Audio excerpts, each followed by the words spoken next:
living a rich life. Yeah, that sounds like fun, doesn't it? Yeah, I was watching a Netflix program on it. Yeah.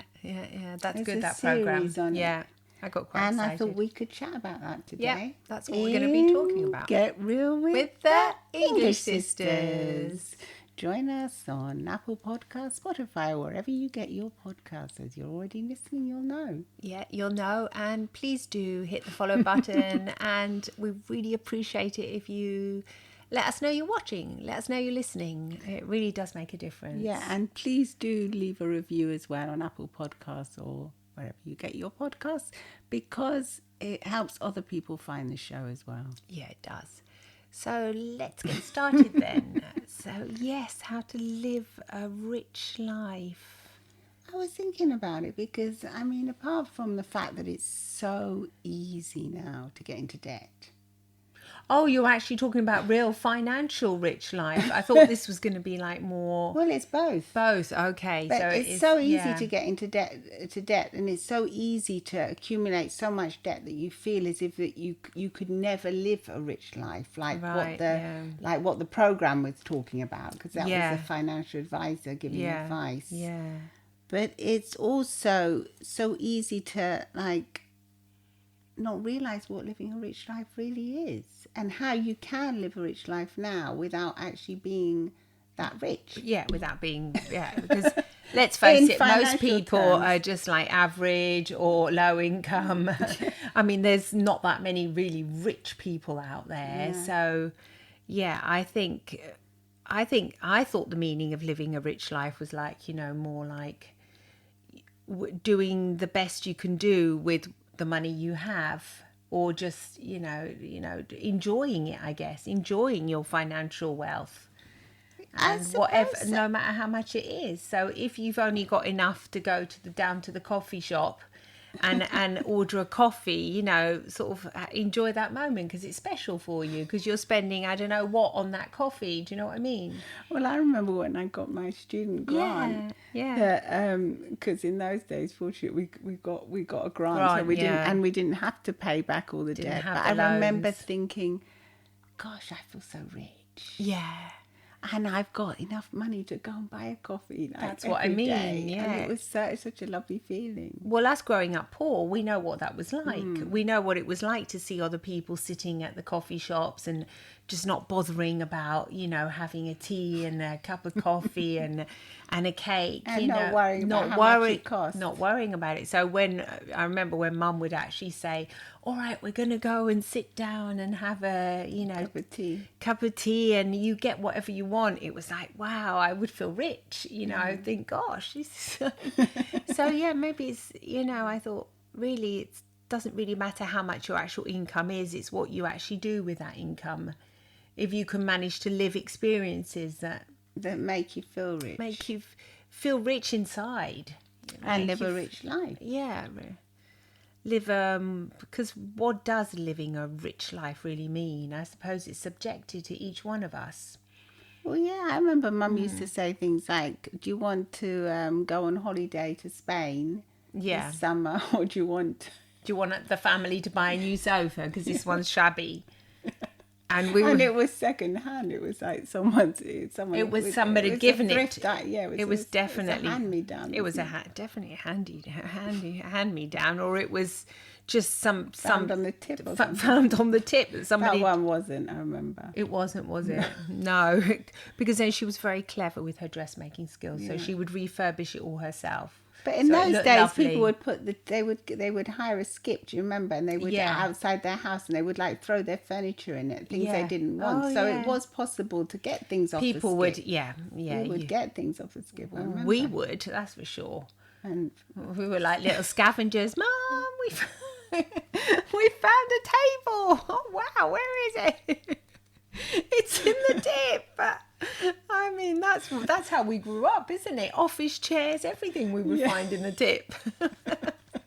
We would literally go there. But did we feel poor? Not really. Not really. When we found because something we in the used to tip, go, like, it was... Because we were so much... We would feel rich. We would say, wow, we've just found this. I mean, what is the saying? You know, once man rubbish is another man's gold. And also when we would go on holiday, and we wouldn't have anything that was that nice at home, but when we would go on holiday, in the summer we would come back having had our lovely sunny summer holidays. We would feel rich compared to maybe our little friends that hadn't gone on holiday. Even though they had beautiful stuff at home. Yeah, they might have lovely They home. had all the new prams and things. The toy prams, yeah. Let's be specific. That's what I wanted.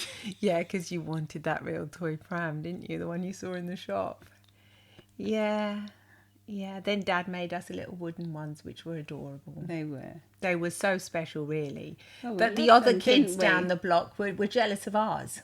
They wanted the handmade the handmade little wooden ones. I think that's because there was two of us, so we would be prancing along really happy with them. Well, yeah, obviously. And the little girl up the road, she was on her own, I remember. Poor thing, yeah. I always wanted her pram. You wanted her ones, yeah.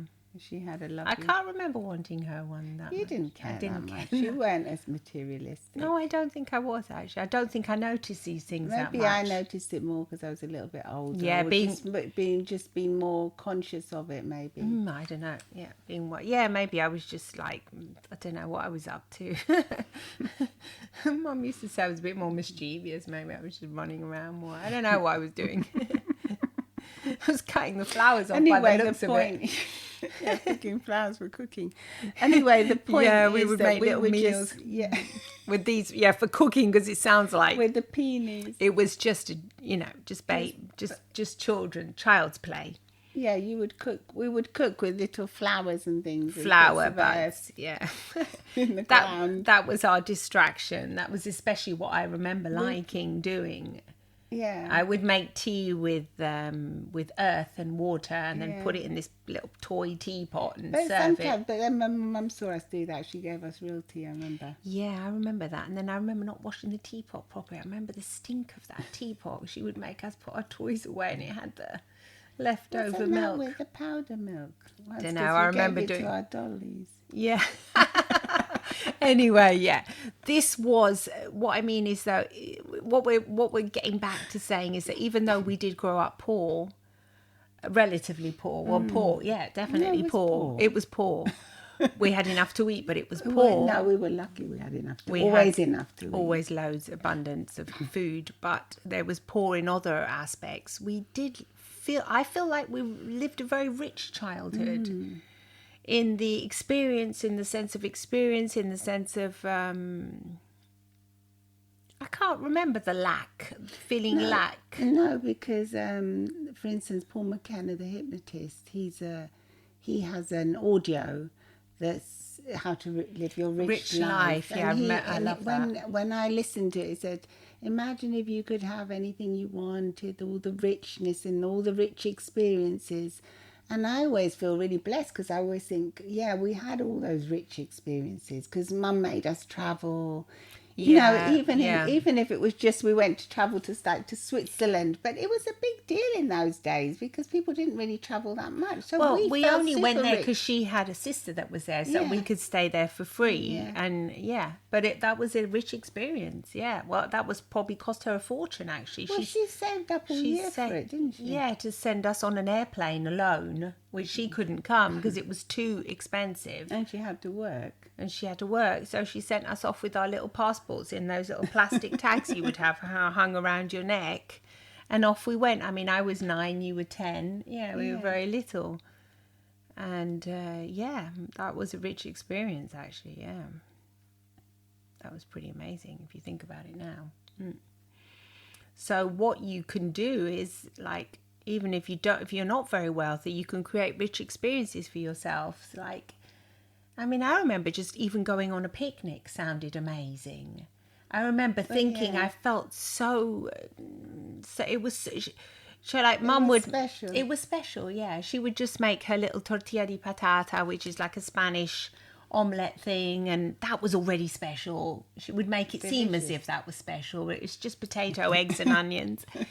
And and delicious. And that was a whole faff around preparing that, putting it in the little basket, then going off down to the park. It was just down the road, but it seemed like it was a very rich experience doing things like that.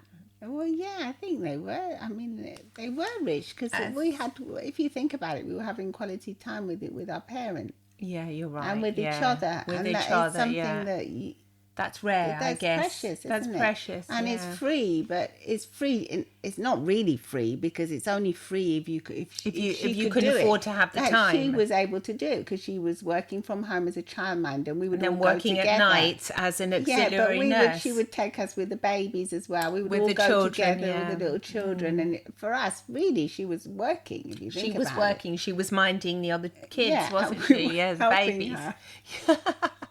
But it seemed like it was time for us. It didn't seem like a chore. No. It seemed like, we've got all these lovely little babies to play with and look after and be with. And, it was special. Yeah. So I think you can... I still remember the squirrels in the park. Yeah. I remember playing under the willow tree, the weeping willow tree. I always thought it was like magic when we would go under that tree. It was like so special, and then there was a castle in that park. Do you remember it? It wasn't a castle. We used to call it a castle. It was a water tower. Oh, water tower. Yeah. Oh. It's probably still... in Park Hill. In Croydon, there's this water tower. Yeah, East Croydon. I fantasised about, wanted to go in, wanted to go in there and thinking there were princesses in there. It was quite steep. We would climb up it. I mean, those are experiences. It was like Rapunzel's tower, really, wasn't it? It looked a bit like that. It did, because it had like old-fashioned brick. Very, very, very Rapunzel-y. It wasn't like a new thing. Oh no, it looked really ancient, very magical. The whole thing was extremely. It was like going into some kind of film or something. If you think about our childhood now, looking back on it, and that's because it was based on perhaps having a parent that was able to see another side of her life as well, like our mum and our father as well. They weren't too involved in the story that they were poor immigrants. No. They were more involved in looking around them, enjoying what they had, looking for rich experiences around them that could make them feel everything was special.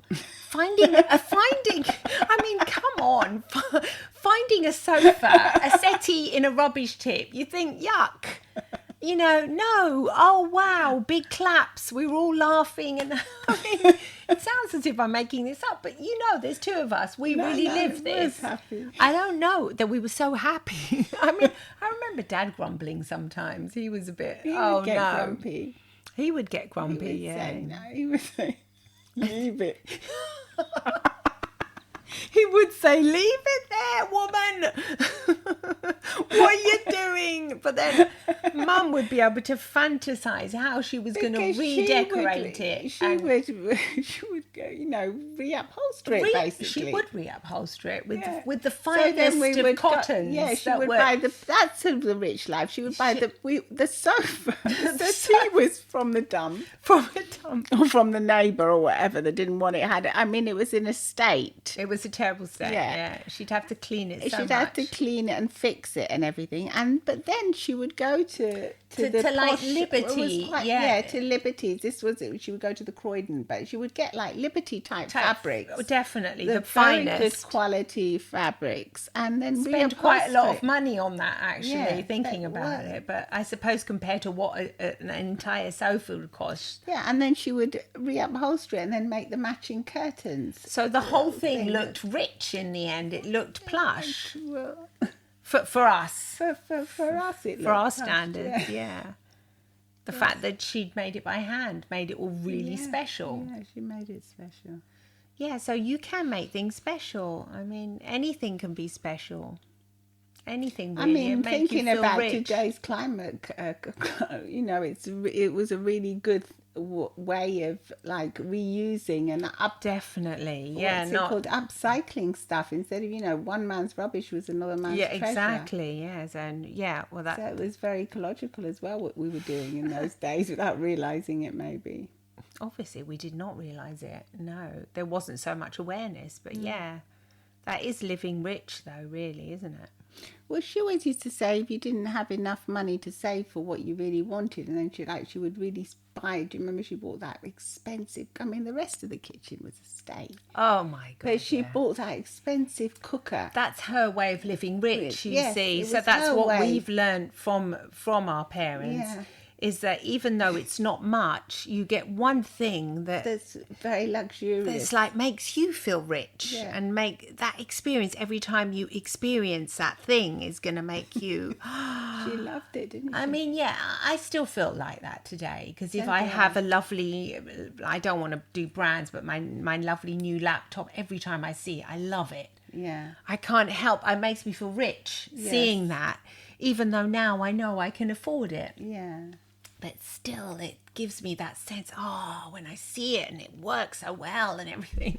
It's more like with techno, I'm so amazed by it. Or even the phone, what it can do and everything. It makes me feel rich. Well, it is a privilege, isn't It's a privilege, being able to have things but like other people would take it for granted, I think. I think that's one of the things we've learned off Mum and Dad. Growing up poor. Yeah. But not just poor, but growing up poor with this rich mentality, like this rich, enjoying, rich It was so experiences. deep. Yes, the experiences were so,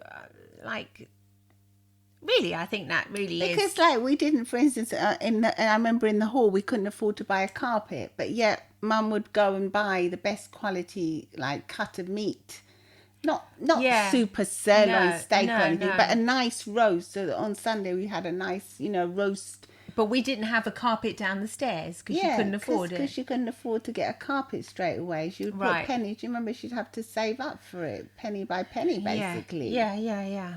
So, pound by pound. But we always had like delicious food. It was always like make the most of what you've got, but like live rich, abundant experiences in what she did. Yes, that's true. Yeah. And that rubs off, doesn't it? And then she was very appreciative also. Yeah, very appreciative, very grateful. So I don't know if she got that from her because she grew up with that really rich aunt. I don't know. Yeah. Do you remember? Yeah. Because she came from a very poor family and then she grew up until she grew up. 15. She was taken away, and taken to her rich auntie. Yeah, because she was ill. I don't know. It's like going into our family. We're supposed to be doing a podcast here, and it's just like, oh yeah, we're gonna have a chat about our mum. I mean, I hope you're going to get some benefit from this. It's just talking about our experiences. This really is getting real because this is how we grew up. Well, I remember as well. What we can share with you. So I remember when I listened to the Paul McKenna audio as well, he says in it, there's a piece where he says, this thief comes in to steal all this man's possessions in his house. And so a monk. So the man says, you can have it. You can have all my possessions. And then he sits in his empty house and he looks out and he said, if only I could give him the moon. Oh. So he's looking at this beautiful moon and he's thinking, if only I could give the thief this experience of looking at the beautiful moon. Oh my God! Yeah. And that's what you can never give anyone the moon. Why did you talk about the moon? I mean, I love looking at the moon. Why? I love seeing that full moon. Your cat is obsessed with the moon. I know. I'm almost well, then, if you saw the moon yesterday, I didn't see podcast ago, but yesterday, the moon was like. Why did I miss it? It was a semi. I don't know if it was crescente or diminishing or growing, but it had Venus underneath it. Gosh. So it was absolutely spectacular. It looked like almost like a drawing. The thing is, semicircular moon, and then it had the star, the planet underneath. You have to sort of really appreciate those things, or look at them. Take a moment to look. Take a moment, and that's where the rich life comes from. If you cut, but you just can't look sometimes. What do you mean you can't look? Well, like some people don't want to look. They don't want to be in that moment. I don't think they don't want to look. I think they've never learned to look. Yeah. It's something you have to have enough time. You have to close your eyes and then open them again and sort of like be able to absorb it, because no matter how many lovely things you have in front of you, if you don't know how to absorb them, it's like you can't really receive them. Or maybe you do receive them, but in a different way. That's what I say in the end. Like when I might tell my husband, look at the moon. He just says the moon, not the moon again. I've seen it before. I say, you can't tell me you've seen it before. Let's go outside and look at the moon. He said, no, I'd rather look at you. I say, darling, I appreciate you want to look at me, but if we look at the moon, in the summer evenings, I can convince him to look at the moon, like what you say, because I bribe him. I say, let's go out and have a drink or go outside. You've made me realise how I bribe him with that, with that. I give him like a treat.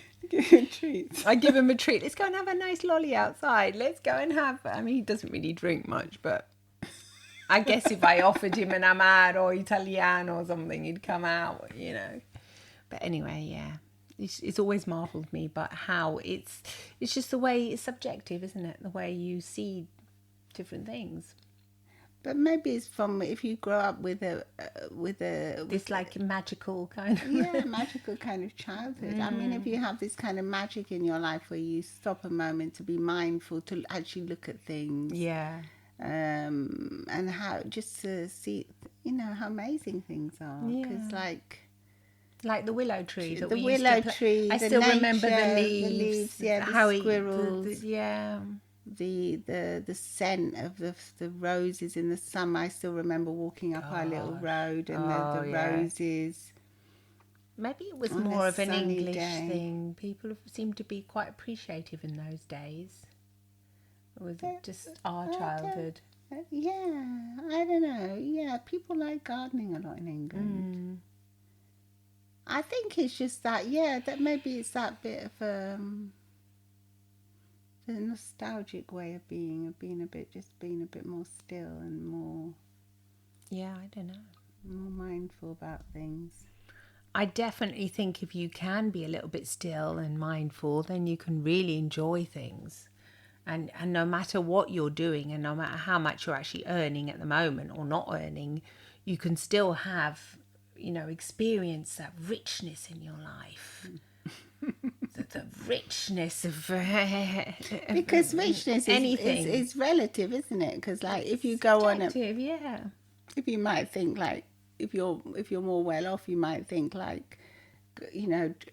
flying first class is amazing experience. Amazing, But if you've never done that, just flying any class is brilliant. Just going on a plane, I mean, it's absolutely amazing. Like what happened to us when we went on a plane, or even now when we fly just normal everyday flights, you think, wow, we still think we're in London. I mean, and especially now after the pandemic and everything, you can really appreciate these things even more, I think. Having freedom is already a great richness. Yes, indeed. Very privileged. Yes.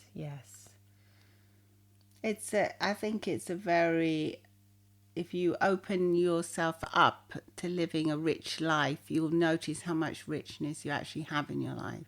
And what makes you feel rich. So when you're doing something, you become a little bit more aware of it and think, oh gosh, yes, this makes me feel rich in a multitude of ways because I'm really experiencing it.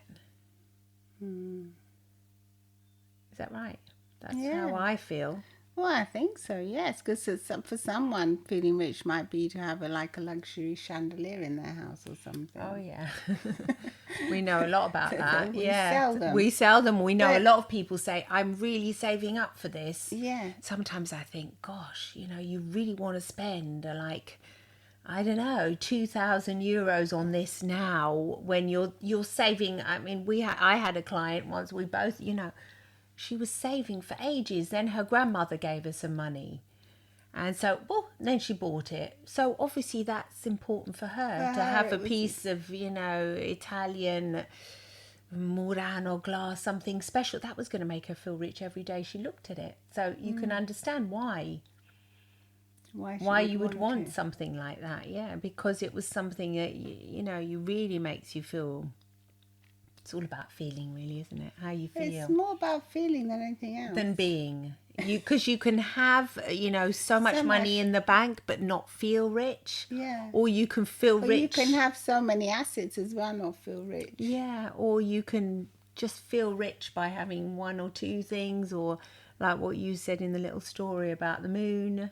You can always maybe feel more as if you want more as well, and that you're never rich enough. You can feel. You can get stuck there. You can get stuck in that feeling of lack. Yeah, which is not really. It's not healthy. No, that's a bit sad if you're stuck in the feeling of lack. That's what you see when you see that the people that are trying to keep up with other people all the time. With the Joneses, with the next door neighbours, with the society. Maybe on social media as well. You're always trying to keep up with someone else and you never feel quite rich enough. Yeah. But most of the really beautiful things in life are free. Well, that's what they say, and as cliche as it is, I think, you reach our age and you begin to realise it is absolutely true. And some of the things you buy are beautiful, like what I was saying before, a new computer or the chandelier, and you can really appreciate them. But sometimes, just having a picnic in the park and, I don't know, doing really simple things can... Having an afternoon to yourself. Reading a book, having a chat with a friend can be precious. And there's no price. And I think there's also no price to living a life where you're not always worrying about money either. Like making sure that you do get your finances in order as much as you can. So that you can avoid that anxiety. So don't overspend on things that aren't really giving you that much value. You can if you want, you can evaluate them a little bit and think, okay, so I'm spending this amount on this. I don't know, going out every Friday night or whatever and spending this amount at restaurants, then I'm doing this and this. And you can think, when I do these things and these activities, how do I really feel? If you're mindful of it, you'll realise it and you'll say, no, that's really great. It makes me feel... absolutely wonderful. Wonderful. It makes me feel rich. It's a really important part of my life. Well, then you leave it. But if it's not, maybe you can feel rich in other ways. You can think about it. What it actually is that makes you feel rich. I know. It's weird, isn't it? It is. Because it's so feeling rich, what is it? It's not feeling happy. It's not feeling sad. You can have multi-billionaires. Rich. What does rich? Yeah. We've worked with people that are ultra high net worth people, and they don't even feel that rich because there's the next person that's got 5 billion more. They're always talking about it's just $1 million, whatever. So it doesn't really make that much difference. No. I guess it's if you have been brought up in a different way and you feel you're always in lack, then I think if you're aware of that, you can work on it. You can fix it. Definitely. You can fix it. You can fix it by just starting to appreciate all the little things that you've maybe been taking for granted that you didn't realise you were taking for granted. Having a good laugh is like priceless. And if you find someone you can have a good laugh with, then I would say never let that person go, because that's being rich for me. Having a good laugh, or just sitting and watching a film that makes you laugh. Even that's rich. That's lovely, isn't it? That's great. Because sometimes you forget how important laughter is. Oh yes. The older you get, you find you laugh less and less. Remember there was a time when we thought we didn't laugh much? Yeah, I do. It was before we started all our studies and our NLP and things, and we was thinking, life's not that funny anymore. Just saying it, it sounds so funny. We did think that. We did think life wasn't that funny. I don't know. Yeah, I don't know what happened. I think we got stuck in a rut or something. Yeah, stuck in a rut and you have all your problems. I mean, everyone's got problems. Yeah, you hear all these problems all the time. Health problems, financial problems. The car, the house, the kids, and the world, or the lack of kids, because you want to have kids. Like I suffered from infertility problems. I was for years and years doing IVF and blah blah blah.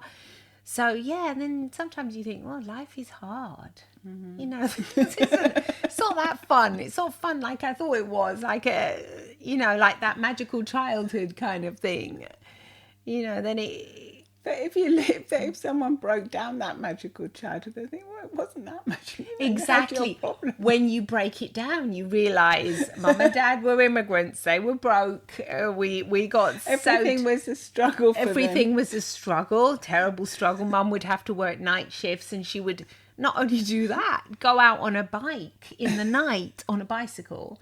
So that when we were little, I remember thinking, oh my gosh, I hope she comes back okay. I hope a bus doesn't run her over. She was tiny as well. She wasn't, like we came out more or less tall, like our father, but our mum, she would like, if you can see me on her little Miss Pepperpot, wouldn't yeah, they? she was absolutely tiny, and she would go off at night. She would say good night, put us to bed and everything, and then say, all right, Mum is going to work now. I would hate it. I would just think, gosh, I hope she comes back all right.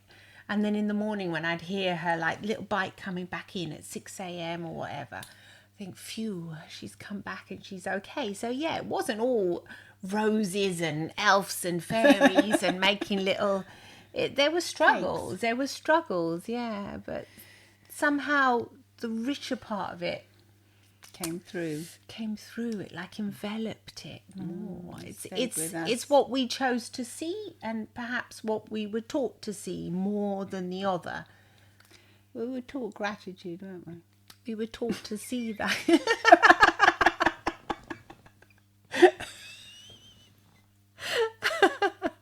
Yeah, it's so silly now, but it's true.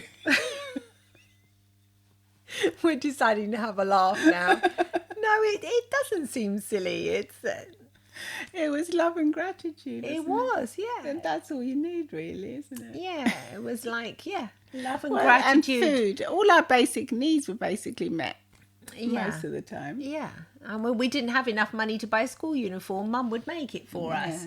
And make out as if that was super special. Then you would remember you would get teased for it. But, you would say, hey, I have a different school uniform, whatever costume I was going to call it, school uniforms, because literally Mum could not afford those. They were expensive, those school uniforms.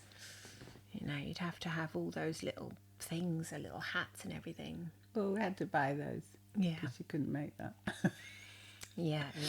But anyway, we hope you're going to go off and live your rich life. And think perhaps a little bit about, what makes you feel rich, Yeah, and could be just buying... And do more of that. Yeah, I mean, the other day I was asking my son, what is it that makes you feel rich? And he started looking at the pink salt of the Himalaya, and he said, this makes me feel rich, because it's like comes from so far away.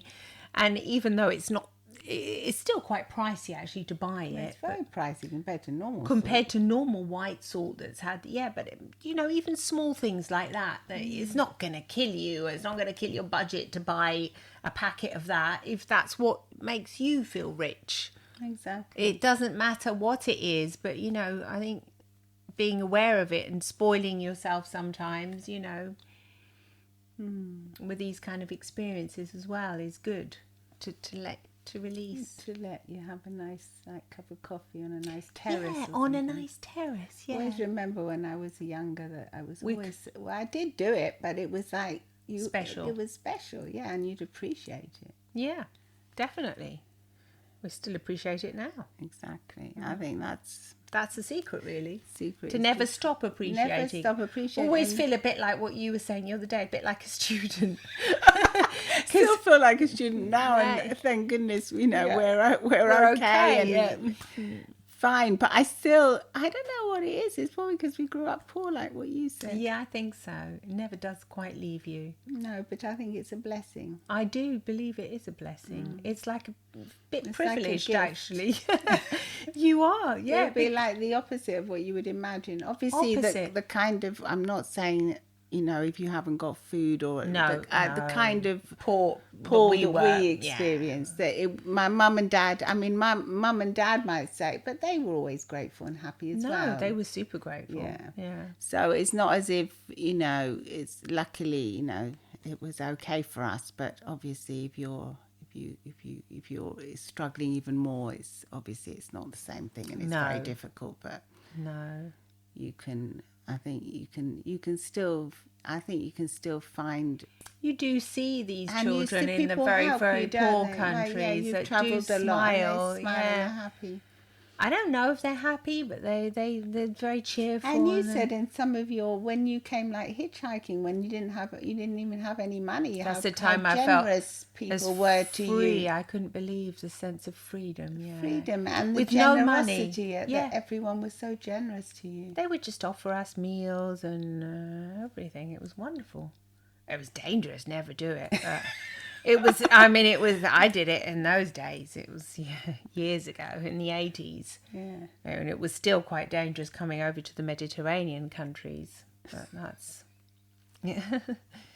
Anyway, let us know what your experiences are, and if you're living your rich life, and if you are struggling with debt or anything, I'd recommend you watch the Netflix program. Yeah, definitely. It's pretty good. Yeah, watch it. It can help you. Absolutely. And do come and say hello on our YouTube channel as well, or on Twitter, or at Get Real with the English Sisters on Instagram. Come and follow us as we're growing there too. Yeah, come and join our family and share your experiences with us too.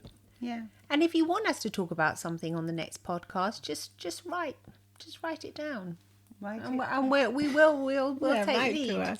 Write to us, and and also check out our book Stress Free in 3 Minutes, which is available on Amazon and in all good bookshops to order, also on Kindle and Audible. Exactly. And there's a lot of gratitude in there as well, isn't there?